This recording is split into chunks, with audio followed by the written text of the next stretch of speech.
Item ಯಾವುದೇ ಇರಲಿ try ಮಾಡಿ ಆಚಿ ಚಿಕನ್ ಮಸಾಲಾ. ಆಚಿ ಚಿಕನ್ ಮಸಾಲಾ.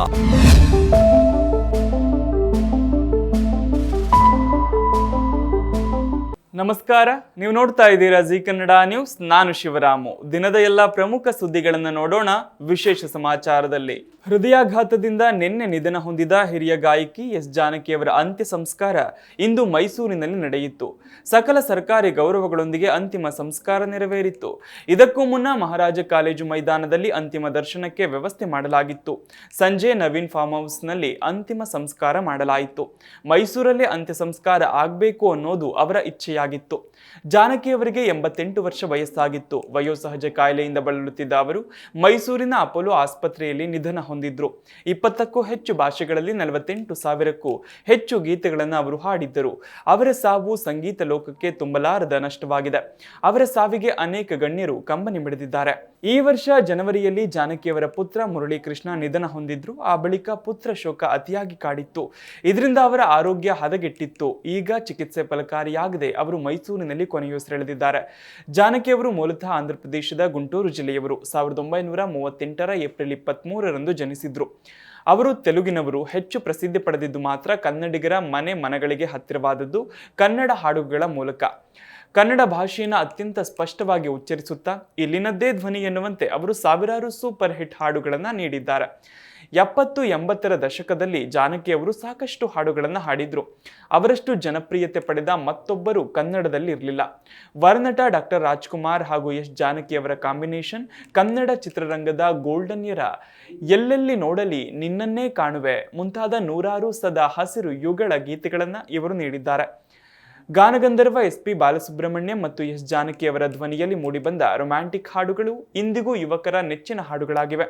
ಗಾನಕೋಗಿಲೆ ಎಸ್ ಜಾನಕಿಯವರಿಗೆ ಇರುವ ಅತಿ ದೊಡ್ಡ ವಿಶೇಷ ಶಕ್ತಿ ಎಂದರೆ ಅದು ಧ್ವನಿ ಬದಲಾವಣೆ. ಸಣ್ಣ ಮಗುವಿನ ಧ್ವನಿಯಿಂದ ಹಿಡಿದು ಪ್ರೌಢ ಮಹಿಳೆಯ ಧ್ವನಿಯವರೆಗೆ ಕೇವಲ ಗಾಯನದ ಮೂಲಕವೇ ನಟನೆಯ ಭಾವನೆಗಳನ್ನು ತರುತ್ತಿದ್ದ ಅದ್ಭುತ ಗಾಯಕಿ ಜಾನಕಿ. ಕನ್ನಡ ಚಿತ್ರರಂಗದಲ್ಲಿ ಅವರು ಹಾಡಿದ ಸದಾ ಹಸಿರು ಗೀತೆಗಳಿಗೆ ಕರ್ನಾಟಕ ಸರ್ಕಾರ ಹಲವು ಬಾರಿ ಅತ್ಯುತ್ತಮ ಹಿನ್ನೆಲೆ ಗಾಯಕಿ ರಾಜ್ಯ ಪ್ರಶಸ್ತಿ ನೀಡಿ ಗೌರವಿಸಿದೆ. ಅಷ್ಟೇ ಅಲ್ಲದೆ ಎಸ್ ಜಾನಕಿ ಅವರಿಗೆ 4 ರಾಷ್ಟ್ರೀಯ ಚಲನಚಿತ್ರ ಪ್ರಶಸ್ತಿ, 33 ವಿವಿಧ ರಾಜ್ಯ ಚಲನಚಿತ್ರ ಪ್ರಶಸ್ತಿ, ಗೌರವ ಡಾಕ್ಟರೇಟ್, ತಮಿಳುನಾಡು ರಾಜ್ಯ ಸರ್ಕಾರದಿಂದ ಕಲೈಮಾಮಣಿ ಪ್ರಶಸ್ತಿ, ಕರ್ನಾಟಕ ಸರ್ಕಾರದಿಂದ ರಾಜ್ಯೋತ್ಸವ ಹಾಗೂ 2013ರಲ್ಲಿ ಪದ್ಮಭೂಷಣ ಪ್ರಶಸ್ತಿ ಸಿಕ್ಕಿದೆ. ರಾಜ್ಯದ ಸಾರಿಗೆ ವ್ಯವಸ್ಥೆಯನ್ನ ಇನ್ನಷ್ಟು ಜನಸ್ನೇಹಿಯಾಗಿಸಲು ಸಾರಿಗೆ ಸಚಿವ ಬೈರತಿ ಸುರೇಶ್ ನಿನ್ನೆ ರಾತ್ರಿ ವಿನೂತನ ರೀತಿಯಲ್ಲಿ BMTC ಬಸ್ಗಳಲ್ಲಿ ದಿಢೀರ್ ರಿಯಾಲಿಟಿ ಚೆಕ್ ನಡೆಸಿದ್ರು. ಯಾವುದೇ ಅಧಿಕೃತ ಪ್ರೋಟೋಕಾಲ್ ಅಥವಾ ಭದ್ರತಾ ಸಿಬ್ಬಂದಿ ಇಲ್ಲದೆ ಸಾಮಾನ್ಯ ಪ್ರಯಾಣಿಕರಂತೆ ಮಾಸ್ಕ್ ಧರಿಸಿ ಸುಮಾರು 2 ಗಂಟೆಗಳ ಕಾಲ ವಿವಿಧ ಮಾರ್ಗಗಳ ಬಸ್ಗಳಲ್ಲಿ ಸಂಚರಿಸಿ ಪ್ರಯಾಣಿಕರು ಎದುರಿಸುತ್ತಿರುವ ನೈಜ ಸಮಸ್ಯೆಗಳನ್ನು ಸ್ವತಃ ಗಮನಿಸಿದ್ರು. ರಾತ್ರಿ ಸುಮಾರು 7:10ರಿಂದ 9:10ರವರೆಗೆ ನಡೆದ ಈ ಪರಿಶೀಲನೆಯಲ್ಲಿ ಜಯಮಹಲ್, TV ಟವರ್, ನಾಗವಾರ, ಹೆಣ್ಣೂರು ಬಂಡೆ, ಇನ್ನು ಬೈರತಿ ಬಂಡೆ ಹಾಗೂ ಗೆದ್ಗಹಳ್ಳಿ ಸೇರಿದ ಹಾಗೆ ಹಲವು ಮಾರ್ಗಗಳಲ್ಲಿ ಸಚಿವರು 10ಕ್ಕೂ ಹೆಚ್ಚು ಬಸ್ಗಳಲ್ಲಿ ಪ್ರಯಾಣ ನಡೆಸಿದ್ರು. ಪ್ರತಿಯೊಂದು ಬಸ್ನಲ್ಲಿ ಹಣ ಪಾವತಿಸಿ ಟಿಕೆಟ್ ಪಡೆದು ಪ್ರಯಾಣಿಕರೊಂದಿಗೆ ಸಮಸ್ಯೆಗಳನ್ನು ಆಲಿಸಿದ್ರು. ರಿಯಾಲಿಟಿ ಚೆಕ್ ವೇಳೆ ಹಲವು ಪ್ರಯಾಣಿಕರು ಬಸ್ಗಳ ವಿಳಂಬ, ಟಿಕೆಟ್ ವಿತರಣೆ, ಚಿಲ್ಲರೆ ಸಮಸ್ಯೆ, ಸಿಬ್ಬಂದಿ ವರ್ತನೆ ಸೇರಿದ ಹಾಗೆ ವಿವಿಧ ಸಮಸ್ಯೆಗಳನ್ನು ಸಚಿವರ ಗಮನಕ್ಕೆ ತಂದರು. ಸಚಿವರು ಎಲ್ಲ ದೂರುಗಳನ್ನು ಆಲಿಸಿ ಅಗತ್ಯ ಕ್ರಮ ಕೈಗೊಳ್ಳುವುದಾಗಿ ಭರವಸೆ ನೀಡಿದರು. ಸಿಲಿಕಾನ್ ಸಿಟಿಯ BMTC ಬಸ್ಗಳಲ್ಲಿ ಸಾರ್ವಜನಿಕರಿಗೆ ಎದುರಾಗ್ತಾ ಇರೋ ಸಮಸ್ಯೆಗಳು ಹಾಗೂ ನಿರ್ವಾಹಕರ ಕಳ್ಳಾಟವನ್ನು ಬಯಲಿಗೆಳೆಯಲು ನಗರಾಭಿವೃದ್ಧಿ ಸಚಿವ ಬೈರತಿ ಸುರೇಶ್ ಅವರು ಮಾಸ್ಕ್ ಧರಿಸಿ ದಿಢೀರ್ ಸ್ವಯಂ ರಿಯಾಲಿಟಿ ಚೆಕ್ ನಡೆಸಿದ್ದಾರೆ. ಈ ವೇಳೆ ಸಚಿವರನ್ನೇ ಕಂಡಕ್ಟರ್ ಒಬ್ಬರು ಬಸ್ನಿಂದ ಕೆಳಗಿಳಿಸಲು ಯತ್ನಿಸಿದ ತೀವ್ರ ಆಘಾತಕಾರಿ ಪ್ರಸಂಗವೊಂದು ಬೆಳಕಿಗೆ ಬಂದಿದೆ. ಸಚಿವರ ಈ ದಿಢೀರ್ ಭೇಟಿಯಿಂದಾಗಿ BMTC ಇಲಾಖೆಯ ಹಲವು ಅಕ್ರಮಗಳು ಮತ್ತು ಸಾರ್ವಜನಿಕರ ಮೇಲಿನ ದಬ್ಬಾಳಿಕೆ ರಸ್ತೆಯಲ್ಲೇ ಸಾಬೀತಾಗಿದೆ. ಬೆಂಗಳೂರಿನ ಭೂಪಸಂದ್ರದಿಂದ ಹೆಬ್ಬಾಳಕ್ಕೆ ತೆರಳುವ BMTC ಬಸ್ಗೆ ಸಚಿವ ಬೈರತಿ ಸುರೇಶ್ ಅವರು ಸಾಮಾನ್ಯ ಪ್ರಯಾಣಿಕನಂತೆ ಮಾಸ್ಕ್ ಧರಿಸಿ ಹತ್ತಿದ್ದಾರೆ. ಬಸ್ ಚಲಿಸಲು ಆರಂಭಿಸಿದಾಗ 2 ಟಿಕೆಟ್ ನೀಡುವಂತೆ ಕಂಡಕ್ಟರ್ಗೆ ಕೇಳಿ ಅದಕ್ಕಾಗಿ 100 ರೂಪಾಯಿ ನೋಟನ್ನು ಸಚಿವರು ನೀಡಿದ್ದಾರೆ. ಈ ವೇಳೆ ಕಂಡಕ್ಟರ್ ನನ್ನ ಬಳಿ ಚಿಲ್ಲರೆ ಇಲ್ಲ, ಮೊದಲು ನನಗೆ 12 ರೂಪಾಯಿ ಚಿಲ್ಲರೆ ಕೊಡಿ ಅಂತ ಸಚಿವರಿಗೆ ತಾಕೀತು ಮಾಡಿದ್ದಾನೆ. ಇದಕ್ಕೆ ಸಚಿವರು ನನ್ನ ಬಳಿ ಚಿಲ್ಲರೆ ಇಲ್ಲ ಅಂತ ಉತ್ತರಿಸುತ್ತಿದ್ದಂತೆಯೇ ಆತ ಸಚಿವರು ಅನ್ನೋದನ್ನ ತಿಳಿಯದ ಕಂಡಕ್ಟರ್ ಉದ್ದಟತನ ಪ್ರದರ್ಶಿಸಿ ಚಿಲ್ಲರೆ ಇಲ್ಲದಿದ್ರೆ ತಕ್ಷಣ ಬಸ್ನಿಂದ ಕೆಳಗಿಳಿರಿ ಅಂತ ಸಚಿವರಿಗೆ ಆರ್ಡರ್ ಮಾಡಿದ್ದಾನೆ. ಈ ವೇಳೆ ಸಚಿವರು ಮಾಸ್ಕ್ ತೆಗೆದು ತನ್ನ ಗುರುತು ಪರಿಚಯಿಸುತ್ತಿದ್ದಂತೆ ಕಂಡಕ್ಟರ್ ಹಾಗೂ ಬಸ್ನಲ್ಲಿದ್ದ ಸಿಬ್ಬಂದಿ ಅಕ್ಷರಶಃ ಶಾಕ್ ಆಗಿದ್ದಾರೆ. ಪ್ರತಿದಿನ ಸಾಮಾನ್ಯ ನಾಗರಿಕರು ಚಿಲ್ಲರೆ ವಿಚಾರವಾಗಿ ಇಂಥ ಎಷ್ಟೋ ಕಟ್ಟು ಅನುಭವಗಳನ್ನು ಎದುರಿಸುತ್ತಿದ್ದಾರೆ ಅನ್ನೋದನ್ನ ಸಚಿವರು ಸ್ಥಳದಲ್ಲೇ ಮನಗಂಡಿದ್ದಾರೆ. ಕಳೆದ ಕೆಲವು ದಿನಗಳಿಂದ ಕರ್ನಾಟಕದ ಕರಾವಳಿ ಮತ್ತು ಮಲೆನಾಡು ಭಾಗಗಳಲ್ಲಿ ವರುಣನ ಅಬ್ಬರ ಜೋರಾಗಿತ್ತು. ನಿರಂತರವಾಗಿ ಸುರಿದ ಭಾರಿ ಮಳೆಯಿಂದಾಗಿ ಹವಾಮಾನ ಇಲಾಖೆ ರೆಡ್ ಅಲರ್ಟ್ ಘೋಷಿಸಿತ್ತು ಹಾಗೂ ಜನಜೀವನ ಸಂಪೂರ್ಣವಾಗಿ ಅಸ್ತವ್ಯಸ್ತಗೊಂಡಿತ್ತು.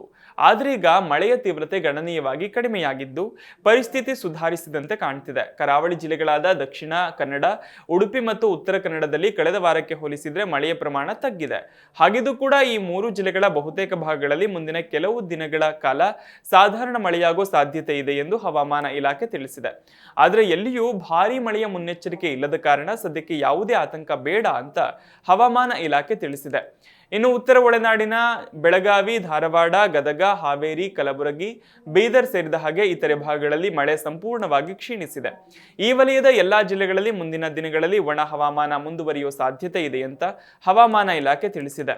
ಕೆಲವು ಭಾಗಗಳಲ್ಲಿ ಮೋಡ ಕವಿದ ವಾತಾವರಣ ಇರಲಿದೆಯಾದರೂ ಮಳೆಯ ಲಕ್ಷಣಗಳಿಲ್ಲ. ಮಲೆನಾಡು ಮತ್ತು ದಕ್ಷಿಣ ಒಳನಾಡಿನ ಜಿಲ್ಲೆಗಳಾದ ಶಿವಮೊಗ್ಗ, ಚಿಕ್ಕಮಗಳೂರು ಹಾಗೂ ಕೊಡಗು ಜಿಲ್ಲೆಗಳ ಒಂದೆರಡು ಕಡೆಗಳಲ್ಲಿ ಮಾತ್ರ ಸಾಧಾರಣ ಮಳೆಯಾಗುವ ಮುನ್ಸೂಚನೆ ಇದೆ. ಉಳಿದಂತೆ ಬೆಂಗಳೂರು, ಮೈಸೂರು, ಹಾಸನ ಸೇರಿದಂತೆ ಇತರೆ ಜಿಲ್ಲೆಗಳಲ್ಲಿ ಪ್ರಮುಖವಾಗಿ ಒಣಹವೆ ಇರಲಿದ್ದು ಅಲ್ಲಲ್ಲಿ ಸಾಧಾರಣ ಗಾಳಿ ಬೀಸುವ ಸಾಧ್ಯತೆ ಇದೆ. ಜಮ್ಮು ಮತ್ತು ಕಾಶ್ಮೀರದ ಆಡಳಿತಾರೂಢ ಪಕ್ಷದ ಶಾಸಕರನ್ನ ತನ್ನತ್ತ ಸೆಳೆಯಲು ಬಿಜೆಪಿ ಆಪರೇಷನ್ ಕಮಲಕ್ಕೆ ಮುಂದಾಗಿದೆ ಎಂದು ಜಮ್ಮು ಮತ್ತು ಕಾಶ್ಮೀರದ ಮುಖ್ಯಮಂತ್ರಿ ಒಮರ್ ಅಬ್ದುಲ್ಲಾ ಗಂಭೀರ ಆರೋಪ ಮಾಡಿದ್ದಾರೆ. ನ್ಯಾಷನಲ್ ಕಾನ್ಫರೆನ್ಸ್ ಶಾಸಕರಿಗೆ 20 ರಿಂದ 30 ಕೋಟಿ ರೂಪಾಯಿ ಹಣ, ಸಚಿವ ಸ್ಥಾನ ಮತ್ತು ಜಮ್ಮು ಕಾಶ್ಮೀರಕ್ಕೆ ಮರಳಿ ರಾಜ್ಯ ಸ್ಥಾನಮಾನ ಕೊಡಿಸುವ ಆಮಿಷಗಳನ್ನ ಬಿಜೆಪಿ ಒಡ್ಡುತ್ತಿದೆ ಎಂದು ಅವರು ಆರೋಪಿಸಿದ್ದಾರೆ. ಇದು ಜಮ್ಮು ಕಾಶ್ಮೀರದ ರಾಜಕೀಯದಲ್ಲಿ ಸಂಚಲನ ಮೂಡಿಸಿದೆ. ಶ್ರೀನಗರದಲ್ಲಿ ನಡೆದ ಸಾರ್ವಜನಿಕ ಸಭೆಯನ್ನುದ್ದೇಶಿಸಿ ಮಾತನಾಡಿದ ಮುಖ್ಯಮಂತ್ರಿ ಒಮರ್ ಅಬ್ದುಲ್ಲಾ ಈ ಹೇಳಿಕೆ ನೀಡಿದ್ದಾರೆ. ತಮ್ಮ ಪಕ್ಷದ ಜಮ್ಮು ಭಾಗದ ಶಾಸಕರೊಬ್ಬರನ್ನ ಸುಪ್ರೀಂ ಕೋರ್ಟ್ ವಕೀಲರೂ ಆಗಿರುವ ಬಿಜೆಪಿಯ ಪ್ರಮುಖ ಪದಾಧಿಕಾರಿಯೊಬ್ಬರು ರಹಸ್ಯವಾಗಿ ಭೇಟಿಯಾಗಿದ್ರು ಎಂದು ಒಮರ್ ಅಬ್ದುಲ್ಲಾ ಬಹಿರಂಗಪಡಿಸಿದ್ದಾರೆ.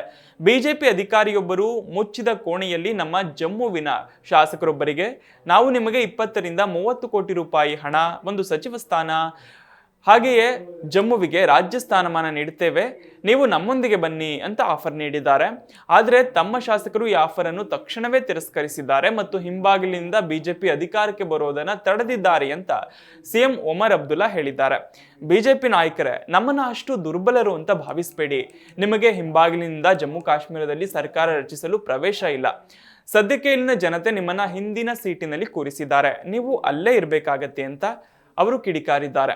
ಜಮ್ಮು ಮತ್ತು ಕಾಶ್ಮೀರಕ್ಕೆ ಪೂರ್ಣ ಪ್ರಮಾಣದ ರಾಜ್ಯ ಸ್ಥಾನಮಾನವನ್ನ ಮರಳಿ ನೀಡಬೇಕು ಅಂತ ಆಗ್ರಹಿಸಿ ಜುಲೈ 20ರಂದು ನವದೆಹಲಿಯ ಜಂತರ್ ಮಂತರ್ನಲ್ಲಿ ನ್ಯಾಷನಲ್ ಕಾನ್ಫರೆನ್ಸ್ ಬೃಹತ್ ಪ್ರತಿಭಟನೆ ಹಮ್ಮಿಕೊಂಡಿದೆ. ಇದಕ್ಕೆ ಇನ್ನೂ ಅಧಿಕೃತ ಅನುಮತಿ ಸಿಗದಿದ್ರೂ ಕೂಡ ಪ್ರತಿಭಟನೆ ನಡೆಸೋದು ಖಚಿತ ಅಂತ ಒಮರ್ ಅಬ್ದುಲ್ಲಾ ಪುನರುಚ್ಚರಿಸಿದ್ದಾರೆ. ಈ ಪ್ರತಿಭಟನೆಗೆ ವಿವಿಧ ಪಕ್ಷಗಳ ಹಾಲಿ ಮತ್ತು ಮಾಜಿ ಶಾಸಕರು ಸೇರಿದ ಹಾಗೆ 52 ರಾಜಕೀಯ ನಾಯಕರಿಗೆ ಆಹ್ವಾನ ನೀಡಲಾಗಿದೆ. ಜಮ್ಮು ಮತ್ತು ಕಾಶ್ಮೀರದ ನ್ಯಾಷನಲ್ ಕಾನ್ಫರೆನ್ಸ್ ಶಾಸಕರಿಗೆ ಪಕ್ಷಾಂತರ ಮಾಡಲು ಬಿಜೆಪಿ 20 ರಿಂದ 30 ಕೋಟಿ ರೂಪಾಯಿ ಹಣ, ಸಚಿವ ಸ್ಥಾನದ ಆಮಿಷ ಒಡ್ಡಿದೆ ಎಂಬ ಜಮ್ಮು ಮತ್ತು ಕಾಶ್ಮೀರದ ಮುಖ್ಯಮಂತ್ರಿ ಒಮರ್ ಅಬ್ದುಲ್ಲಾ ಗಂಭೀರ ಆರೋಪ ಮಾಡಿದ್ದು, ಈ ಆರೋಪಕ್ಕೆ ಬಿಜೆಪಿ ತೀವ್ರ ಆಕ್ರೋಶ ವ್ಯಕ್ತಪಡಿಸಿದೆ. ಒಮರ್ ಅಬ್ದುಲ್ಲಾ ತಮ್ಮ ಆರೋಪಕ್ಕೆ ತಕ್ಕ ಸಾಕ್ಷ್ಯಾಧಾರಗಳನ್ನು ಒದಗಿಸಬೇಕು, ಇಲ್ಲವಾದರೆ ಸಾರ್ವಜನಿಕವಾಗಿ ಕ್ಷಮೆಯಾಚಿಸಬೇಕು ಅಂತ ಬಿಜೆಪಿ ನಾಯಕರು ಆಗ್ರಹಿಸಿದ್ದಾರೆ. ಜಮ್ಮು ಕಾಶ್ಮೀರದ ಮುಖ್ಯಮಂತ್ರಿಗಳ ಆರೋಪಗಳಿಗೆ ತೀಕ್ಷ್ಣವಾಗಿ ಪ್ರತಿಕ್ರಿಯಿಸಿರುವ ಬಿಜೆಪಿ ಜಮ್ಮು ಕಾಶ್ಮೀರ ಘಟಕದ ಅಧ್ಯಕ್ಷ ರವೀಂದ್ರ ರೈನಾ ಮತ್ತು ಇತರ ಹಿರಿಯ ನಾಯಕರು, ಒಮರ್ ಅವರು ರಾಜಕೀಯ ಲಾಭಕ್ಕಾಗಿ ಮತ್ತು ಜನರ ಗಮನವನ್ನ ಬೇರೆಡೆ ಸೆಳೆಯಲು ಇಂಥ ಕಟ್ಟುಕತೆಗಳನ್ನ ಹೇಳ್ತಿದ್ದಾರೆ ಅಂತ ದೂರಿದ್ದಾರೆ. ಮುಖ್ಯಮಂತ್ರಿಗಳಂತಹ ಜವಾಬ್ದಾರಿಯುತ ಸ್ಥಾನದಲ್ಲಿರುವ ವ್ಯಕ್ತಿ 20 ರಿಂದ 30 ಕೋಟಿ ರೂಪಾಯಿ ಆಫರ್ ನೀಡಲಾಗಿದೆ ಎಂದು ಹೇಳುವಾಗ ಅದರ ಹಿಂದೆ ಬಲವಾದ ಪುರಾವೆ ಇರಬೇಕು. ಈ ಮುಚ್ಚಿದ ಕೋಣೆಯಲ್ಲಿ ಆಫರ್ ನೀಡಿದವರು ಯಾರು, ಆ ಶಾಸಕ ಯಾರು ಅನ್ನೋದನ್ನ ಒಮರ್ ಅಬ್ದುಲ್ಲಾ ಬಹಿರಂಗಪಡಿಸಬೇಕು, ಹಾಗೆಯೇ ಸಾಕ್ಷಿ ನೀಡಬೇಕು ಅಂತ ಬಿಜೆಪಿ ಒತ್ತಾಯಿಸಿದೆ. ಒಂದ್ ವೇಳೆ ಯಾವುದೇ ಸಾಕ್ಷ್ಯಾಧಾರಗಳು ಇಲ್ಲದಿದ್ರೆ ಜಮ್ಮು ಕಾಶ್ಮೀರದ ಜನತೆಯನ್ನ ದಾರಿ ತಪ್ಪಿಸಿದ್ದಕ್ಕಾಗಿ ಹಾಗೆಯೇ ಬಿಜೆಪಿಯ ವರ್ಚಸ್ಸಿಗೆ ಧಕ್ಕೆ ತಂದಿದ್ದಕ್ಕಾಗಿ ಒಮರ್ ಅಬ್ದುಲ್ಲಾ ಬೇಷರತ್ತಾಗಿ ಕ್ಷಮೆಯಾಚಿಸಬೇಕು ಅಂತ ಬಿಜೆಪಿ ಪಟ್ಟು ಹಿಡಿದಿದೆ. ಬಿಜೆಪಿ ನಾಯಕರು ತಮ್ಮ ಸಮರ್ಥನೆಯಲ್ಲಿ ಸದ್ಯದ ಪರಿಸ್ಥಿತಿಯಲ್ಲಿ ತಮಗೆ ಸರ್ಕಾರ ರಚಿಸುವ ಯಾವುದೇ ಉದ್ದೇಶವಾಗಲಿ ಅಥವಾ ಆತುರವಾಗಲಿ ಇಲ್ಲ ಅಂತ ಸ್ಪಷ್ಟಪಡಿಸಿದೆ. ವಿಧಾನಸಭೆಯಲ್ಲಿ ನ್ಯಾಷನಲ್ ಕಾನ್ಫರೆನ್ಸ್ ಮತ್ತು ಕಾಂಗ್ರೆಸ್ ಮೈತ್ರಿಕೂಟಕ್ಕೆ ಸ್ಪಷ್ಟ ಬಹುಮತವಿದೆ. ಬಿಜೆಪಿ 29 ಶಾಸಕರೊಂದಿಗೆ ಬಲಿಷ್ಠ ವಿರೋಧ ಪಕ್ಷವಾಗಿ ಕೂರಲು ಸಿದ್ಧವಿದೆ. ಹೀಗಿರುವಾಗ ನಾವೇಕೆ ಶಾಸಕರನ್ನ ಖರೀದಿಸಲು ಪ್ರಯತ್ನಿಸುತ್ತೇವೆ? ಒಮರ್ ಅಬ್ದುಲ್ಲಾ ಅವರು ತಮ್ಮ ಮೈತ್ರಿಕೂಟದ ಒಳಗಿನ ಭಿನ್ನಮತ ಅಥವಾ ವೈಫಲ್ಯಗಳನ್ನು ಮುಚ್ಚಿಕೊಳ್ಳಲು ಇಂತಹ ಸುಳ್ಳು ಆರೋಪ ಮಾಡ್ತಿದ್ದಾರೆ ಅಂತ ಬಿಜೆಪಿ ಪ್ರತ್ಯುತ್ತರ ನೀಡಿದೆ. ಇರಾನ್ ಮತ್ತು ಅಮೆರಿಕ ನಡುವಿನ ಮಿಲಿಟರಿ ಸಂಘರ್ಷ ಈಗ ಜಾಗತಿಕ ಮಟ್ಟದಲ್ಲಿ ತೀವ್ರ ಆತಂಕ ಸೃಷ್ಟಿಸಿದೆ. ಹಾರ್ಮುಜ್ ಜಲಸಂಧಿಯಲ್ಲಿ ಇರಾನ್ ಪಡೆಗಳಿಂದ ಭೀಕರ ದಾಳಿಗೊಳಗಾದ MV-GFS ಗ್ಯಾಲಕ್ಸಿ ವಾಣಿಜ್ಯ ಹಡಗಿನಲ್ಲಿದ್ದ 11 ಭಾರತೀಯ ನಾವಿಕರ ಪೈಕಿ 10 ಜನರನ್ನ ಸುರಕ್ಷಿತವಾಗಿ ರಕ್ಷಿಸಲಾಗಿದೆ ಎಂದು ಭಾರತದ ವಿದೇಶಾಂಗ ಸಚಿವಾಲಯ ಪ್ರಕಟಿಸಿದೆ. ಆದರೆ ದುರಾದೃಷ್ಟವಶಾತ್ ಒಬ್ಬ ಭಾರತೀಯ ನಾವಿಕ ಇನ್ನೂ ನಾಪತ್ತೆಯಾಗಿದ್ದು, ಅವರಿಗಾಗಿ ಸಮುದ್ರದಲ್ಲಿ ತೀವ್ರ ಶೋಧ ಕಾರ್ಯಾಚರಣೆ ನಡೆಯುತ್ತಿದೆ. ಈ ಭೀಕರ ದಾಳಿಯನ್ನ ತೀವ್ರವಾಗಿ ಖಂಡಿಸಿರುವ ಭಾರತ ಸರ್ಕಾರ ಅಂತಾರಾಷ್ಟ್ರೀಯ ಜಲಮಾರ್ಗಗಳಲ್ಲಿ ವಾಣಿಜ್ಯ ಹಡಗುಗಳ ಸುರಕ್ಷತೆಯನ್ನು ಕಾಪಾಡಬೇಕೆಂದು ಬಲವಾದ ನಿಲುವನ್ನು ತೆಗೆದುಕೊಂಡಿದೆ. ಸೈಪ್ರಸ್ ಧ್ವಜ ಹೊತ್ತ ಈ ಕಂಟೈನರ್ ಹಡಗು ತಾನು ಅನುಮೋದಿಸಿದ ಅಧಿಕೃತ ಜಲಮಾರ್ಗವನ್ನು ಅನುಸರಿಸದ ಕಾರಣ ಅದನ್ನು ಗುರಿಯಾಗಿಸಿಕೊಂಡಿರುವುದಾಗಿ ಇರಾನ್ನ ಇಸ್ಲಾಮಿಕ್ ರೆವಲ್ಯೂಷನರಿ ಗಾರ್ಡ್ ಕಾರ್ಪ್ಸ್ ಹೇಳಿಕೊಂಡಿದೆ. ಹಡಗು ತನ್ನ ಮಾರ್ಗವನ್ನು ಬದಲಾಯಿಸುವಂತೆ ಮೊದಲು ಎಚ್ಚರಿಕೆ ನೀಡಿ ಗುಂಡು ಹಾರಿಸಲಾಗಿತ್ತು. ಆದರೂ ಹಡಗು ಮುಂದೆ ಸಾಗಿದ್ದರಿಂದ ಅದರ ಮೇಲೆ ನೇರ ದಾಳಿ ನಡೆಸಬೇಕಾಯಿತು ಅಂತ ಇರಾನ್ ಸಮರ್ಥಿಸಿಕೊಂಡಿದೆ. ಇರಾನ್ ಮೇಲೆ ಅಮೆರಿಕದ ಭೀಕರ ವಾಯುದಾಳಿ, ಭಾರತೀಯ ಸಿಬ್ಬಂದಿ ಇದ್ದ ಹಡಗಿನ ಮೇಲಿನ ದಾಳಿಗೆ ಪ್ರತಿಯಾಗಿ ಅಮೆರಿಕ ಸೇನೆಯು ಬೆಳಗಿನ ಜಾವ ಇರಾನ್ನೊಳಗೆ ತನ್ನ 3ನೇ ಅಲೆಯ ಅತ್ಯಂತ ತೀವ್ರವಾದ ವಾಯುದಾಳಿಗಳನ್ನು ಆರಂಭಿಸಿದೆ. ಅಮೆರಿಕದ ಯುದ್ಧ ವಿಮಾನಗಳು, ಇರಾನ್ನ ನೌಕಾ ನೆಲೆಗಳು ಹಾಗೂ ಕ್ಷಿಪಣಿ ಕೇಂದ್ರಗಳು ಸೇರಿದ ಹಾಗೆ ಬರೋಬ್ಬರಿ 140 ಆಯಕಟ್ಟಿನ ಸ್ಥಳಗಳನ್ನು ಗುರಿಯಾಗಿಸಿಕೊಂಡು ದಾಳಿ ನಡೆಸಿದೆ. ಕಳೆದ ವಾರ ಇರಾನ್ನಲ್ಲಿ ನಡೆದ 2 ಸುತ್ತಿನ ದಾಳಿಗಳಲ್ಲಿ ಕನಿಷ್ಠ 17 ಜನರು ಸಾವನ್ನಪ್ಪಿದ್ದು 115ಕ್ಕೂ ಹೆಚ್ಚು ಜನ ಗಾಯಗೊಂಡಿದ್ದಾರೆ ಎಂದು ಇರಾನ್ ಆರೋಗ್ಯ ಸಚಿವಾಲಯ ತಿಳಿಸಿದೆ. ಇದಕ್ಕೆ ಇರಾನ್ ಕೂಡ ಜೋರ್ಡಾನ್, ಕತಾರ್, ಕುವೈತ್ ಹಾಗೂ ಬಹ್ರೇನ್ನಲ್ಲಿರುವ ಅಮೆರಿಕದ ಮಿಲಿಟರಿ ಸೌಲಭ್ಯಗಳ ಮೇಲೆ ಕ್ಷಿಪಣಿ ದಾಳಿ ನಡೆಸಿ ಪ್ರತೀಕಾರ ತೀರಿಸಿಕೊಂಡಿದೆ. ಇಸ್ರೇಲ್ ಈ ದಾಳಿಗಳ ಹೊಣೆ ಹೊರದಿದ್ದರೂ ಗಲ್ಫ್ ಅರಬ್ ರಾಷ್ಟ್ರಗಳು ಇರಾನ್ನ ಆಕ್ರಮಣಶೀಲತೆಯನ್ನು ತಡೆಯಲು ಒಳಗೊಳಗೆ ಅಮೆರಿಕಕ್ಕೆ ಸಾಥ್ ನೀಡುತ್ತಿವೆ ಎನ್ನಲಾಗಿದೆ. ವಿಯೆಟ್ನಾಂನ ಫೂಕ್ ವೋಕ್ ದ್ವೀಪದ ಬಳಿ ಸಂಭವಿಸಿದ ಭೀಕರ ಬೋಟ್ ದುರಂತದಲ್ಲಿ 15 ಭಾರತೀಯ ಪ್ರವಾಸಿಗರು ಸಾವನ್ನಪ್ಪಿದ್ದಾರೆ. ಈ ಘಟನೆಗೆ ಪ್ರಧಾನಿ ನರೇಂದ್ರ ಮೋದಿ ತೀವ್ರ ಸಂತಾಪ ವ್ಯಕ್ತಪಡಿಸಿದ್ದಾರೆ. ಸಂತ್ರಸ್ತರಿಗೆ ಮತ್ತು ಅವರ ಕುಟುಂಬಗಳಿಗೆ ಅಗತ್ಯವಿರುವ ಎಲ್ಲಾ ರೀತಿಯ ನೆರವು ನೀಡಲಾಗುತ್ತಿದ್ದು, ಭಾರತೀಯ ಅಧಿಕಾರಿಗಳು ವಿಯೆಟ್ನಾಂ ಸರ್ಕಾರದೊಂದಿಗೆ ನಿರಂತರ ಸಂಪರ್ಕದಲ್ಲಿದ್ದಾರೆ ಎಂದು ಅವರು ಭರವಸೆ ನೀಡಿದ್ದಾರೆ.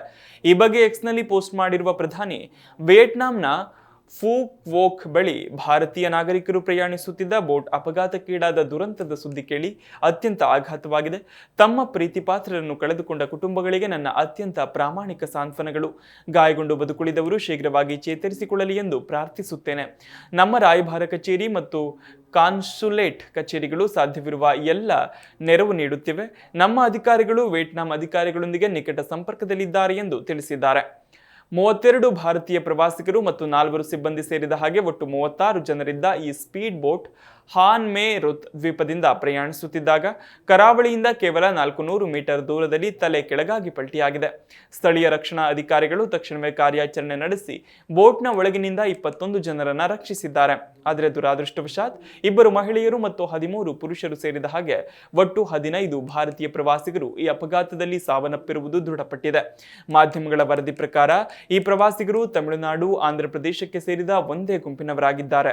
ಬೋಟ್ನಲ್ಲಿ 32 ಭಾರತೀಯರೊಂದಿಗೆ 4 ಸಿಬ್ಬಂದಿ ಇದ್ದರು. ಪ್ರವಾಸಿಗರನ್ನ ಹಾನ್ ಮೇ ರುತ್ ನಿಂದ ಅಂಥೋಯ್ ಬಂದರಿಗೆ ಕರೆದೊಯ್ಯುತ್ತಿದ್ದಾಗ ಬೋಟ್ ಪಲ್ಟಿಯಾಗಿದೆ. ಈ ಬೋಟನ್ನು ಓಷಿಯನ್ ಪರ್ಲ್ ಐಲ್ಯಾಂಡ್ ಕಂಪನಿ ನಿರ್ವಹಿಸುತ್ತಿತ್ತು. ಇದಿಷ್ಟು ಈ ದಿನದ ಪ್ರಮುಖ ಸುದ್ದಿ. ನೋಡ್ತಾ ಇರಿ ಜಿ ಕನ್ನಡ ನ್ಯೂಸ್, ಸತ್ಯವೇ ಸುದ್ದಿಯ ಜೀವಾಳ.